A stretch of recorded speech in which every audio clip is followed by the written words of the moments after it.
నోటికొచ్చిన హామీలిచ్చి అధికారంలోకి వచ్చిన కాంగ్రెస్ పై అన్ని వర్గాల జనం ఆగ్రహం వ్యక్తం చేస్తున్నారు. హస్తం సర్కారు రాష్ట్రాన్ని అస్తవ్యస్తం చేసిందని మండిపడుతున్నారు. రేవంత్ ప్రభుత్వంపై జనంలో ఆగ్రహం ఏ స్థాయిలో ఉందో ఒకసారి వారి మాటలోనే విందాం.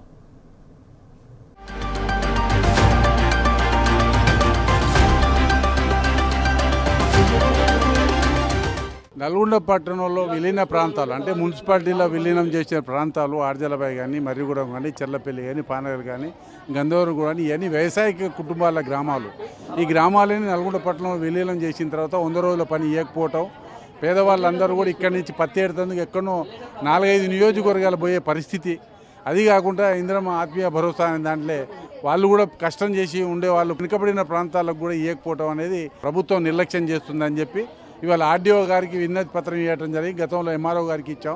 రాబోయే కాలం కలెక్టరేట్ ముట్టడి కార్యక్రమం తీసుకోకుండా ప్రభుత్వం వెంబడే తక్షణం ఈ విలీన గ్రామ పంచాయతీలు మొత్తం వ్యవసాయక కుటుంబాలు కనుక వ్యవసాయం మీద ఆధారపడ్డ కుటుంబాలు ఉన్నాయి కనుక వీళ్ళందరూ కూడా 100 రోజుల పని ఆత్మీయ భరోసా ఇవ్వాలని చెప్పి మా యొక్క డిమాండ్ ఇలా ఆర్డీఓ ఆఫీస్ కాడికి ధర్నా చేయడం జరుగుతుంది.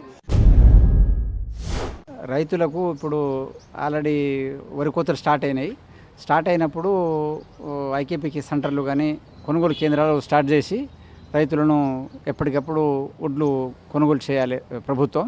రైతులకు బోనస్ ఇప్పటివరకు లేదు, రైతు భరోసా లేదు, ఎన్ని ఎకరాలకు ఇస్తున్నది కూడా లేదు. నాకు 2.5 ఎకరాలు ఉంది, నాకే రైతు బంధు రాలేదు. ప్రైవేట్ మిల్లర్లు కొనుక్కుంటారు, వాళ్ళు మద్దతు ధర పెట్టరు కదా, వాళ్ళు మద్దతు ధర కంటే ఇంకో 200 రూపాయలు తక్కువనే తీసుకుంటారు. ధాన్యం బాగలేదంటారు, మ్యాచర్ చూస్తారు, మ్యాచర్ రాకపోతే రైతుకు లాసే కదా. అది మరి అదే ఐకేపీ సెంటర్లు కానీ పిఎస్సి సెంటర్లు ఉంటే ఎండబెట్టుకుంటారు, ఆరబెట్టుకుంటారు, ధాన్యం ఆరబెట్టుకొని వచ్చినప్పుడు మ్యాచర్ వచ్చినప్పుడు అమ్ముకుంటారు, రైతుకు లాభం అవుతుంది. అప్పుడు గవర్నమెంట్కి ఇప్పుడు గవర్నమెంట్ చాలా తేడా, అది 100% తేడా. ఎందుకంటే ఆ ప్రభుత్వం ఇప్పుడు నీళ్ళు వచ్చినాయి, రైతులకు రైతు భరోసా వచ్చింది, రుణమాఫీ జరిగింది, కాబట్టి అప్పటికిప్పుడు చాలా తేడా. రేవంత్ రెడ్డి సర్కార్ ఏదైతుందో కాంగ్రెస్ ప్రభుత్వం ఇచ్చిన హామీలను అది అమలు పరచలేదు. అయితే కాంగ్రెస్ ప్రభుత్వం ఈ మేనిఫెస్టోలో పెట్టింది ఏదైతే ఉందో ఈ మన 6 గ్యారెంటీలు ఇది వీటిని మాత్రం అమలు చేయాలి. అవి అమలు చేసేదాకా మేము ఉద్యమం చేస్తాం. లేదంటావా నువ్వు దిగిపో, నీకు పరిపాలించే శాత కాకపోతే దిగిపోవాలి, కానీ ప్రజలను మోసం చేయకూడదు. అబద్ధపు హామీలతోటి 420 హామీలు ఇచ్చినటువంటి ఈ రేవంత్ సర్కార్ అందులో ఏ ఒక్క హామీని కూడా ఇవ్వకుండా ప్రజల్ని మోసం చేసింది. అదేవిధంగా అన్ని రంగాలలో మోసం చేస్తూ ఈ తెలంగాణ సమాజాన్ని మొత్తం కూడా ఎక్కడ చూసినా చిందరవందరగా వాళ్ళ భవిష్యత్తు మొత్తం నాశనం చేసింది. నిజంగా చెప్పాలంటే నువ్వు గెలిచిన తర్వాత వెంటనే రైతులకు 15,000 రూపాయల రైతు బంధు ఇస్తామని చెప్పి ఎగ్గొట్టినటువంటి ప్రభుత్వం. అదేవిధంగా రైతు రుణమాఫీ 2 లక్షలు చేస్తామని చెప్పింది, కొంతమందికి ఇచ్చింది, దాదాపు 60-70% మందికి ఇవ్వకుండా ఎగ్గొట్టినటువంటి ప్రభుత్వం. అదేవిధంగా ముసలోళ్లకు పెన్షన్ మేము 2,000 కాదు మేము 4,000 రూపాయలు ఇస్తాం అని చెప్పింది, కనీసం ఆ 2,000 కూడా నెల చక్కగా పడతలేవు. అదేవిధంగా మీరు కళ్యాణ లక్ష్మి చేస్తాను, కళ్యాణ లక్ష్మి కేసీఆర్ 1,00,000 రూపాయలు ఇస్తాడు, నేను కళ్యాణ లక్ష్మితో పాటుగా ఇంకా దానికి పెళ్లి కంటే ముందు మీరు నెల రోజుల ముందు పెట్టుకుంటే పెళ్లి తారీఖు వరకే మేము అందులో 1,00,000 రూపాయలతో పాటు తులం బంగారం ఇస్తామని చెప్పారు. కనీసం పెళ్ళై పొరగన్లు పుట్టినా కూడా ఇంకా 1,00,000 రూపాయలే దిక్కు లేకుండా ఈ రేవంత్ సర్కార్ మొత్తం కూడా ఆ ఆడబిడ్డలను కూడా మోసం చేసింది. ఇంకా చూస్తున్నట్టయితే మీకు స్కూటీలు ఇస్తాం మీకు ఆడపిల్లలకి అని చెప్పారు, ఆ స్కూటీ లేదు వాళ్ళకి. కనీసం మోడల్ స్కూళ్ళల్లో కానీ గురుకులాలలో కానీ అసలు హాస్టళ్ళల్లో ఆడపిల్లలు చచ్చిపోతారు, వాళ్ళ మీద అఘాయిత్యాలు జరుగుతున్నాయి. కనీసం తిండి కూడా చక్కగా పెట్టకుండా గొడ్డు కారంతో బోవెట్టుతున్నటువంటి సందర్భాన్ని రోజు వార్తల్లో చూసి బాధపడతా ఉన్నాం. మీరు ఏ రంగంలో చూసుకున్నా కూడా అటు పెన్షన్లలో కానీ ఇంకా ఏ రంగంలో చూసినా కూడా చాలా అధ్వానమైన పరిస్థితి ఉన్నది. ఊర్లో 100 మంది రుణాలు తీసుకుంటే ఒక 20 మందికి మాపైనాయి, పూర్తిగా మాపి చేసిన అంటున్నావు. కొంత రైతు బంధు 10 గుంటల వరకు కూడా వేయలే అని పూర్తి చేసిన మాట్లాడుతున్నావు. గ్యాస్ సిలిండర్ 500 రూపాయలకు సిలిండర్ ఫ్రీ ఇస్తున్నారు. ఫ్రీ ఆ ఊళ్ళో ఉన్న 50 మందిలలో ఒక 10 మందికి వస్తుంది, అందులో 500 రూపాయలకు. మిగతా 40 మందికి 50 మందికి వస్తలేదు. ఈ విద్యుత్ కూడా 200 యూనిట్ల విద్యుత్ అని ఫ్రీ అని చెప్పినావు. ఊర్లో 75 మంది ఉంటే 25 మందికి వస్తుంది, 50 మందికి వస్తలేదు.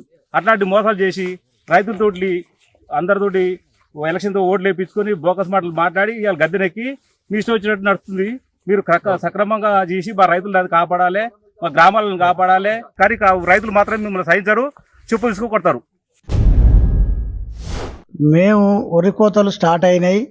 ఒక్కటి కూడా ఏడ ఐకేపీ సెంటర్ ఓపెన్ లేదు. మార్కెట్ యార్డ్ కూడా ఒడ్లు కొంతలేరు.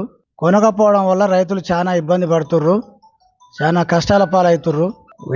పొలాలు ఎండిపోయి వాళ్ళ బాధ వాళ్ళు పడుతుంటే మేమంతా రైతులమంతా మేము ఇబ్బంది పడుతుంటే ఆ ఎండిపోయిన పొలాలకు వాటర్ లేక ఒదిక్కుగా చేస్తుంటే మళ్ళీ ఇదొక తలిగి ఐకేపీ సెంటర్లు ఓపెన్ చేయకపోవడం వల్ల దళారులు డైరెక్ట్ మిల్లుల కాడికి పిలిపించుకొని వరి కోత మిషన్ కాడికే పోయి కొనుక్కొని దళారులు వాళ్ళు బాగుపడుతుర్రు.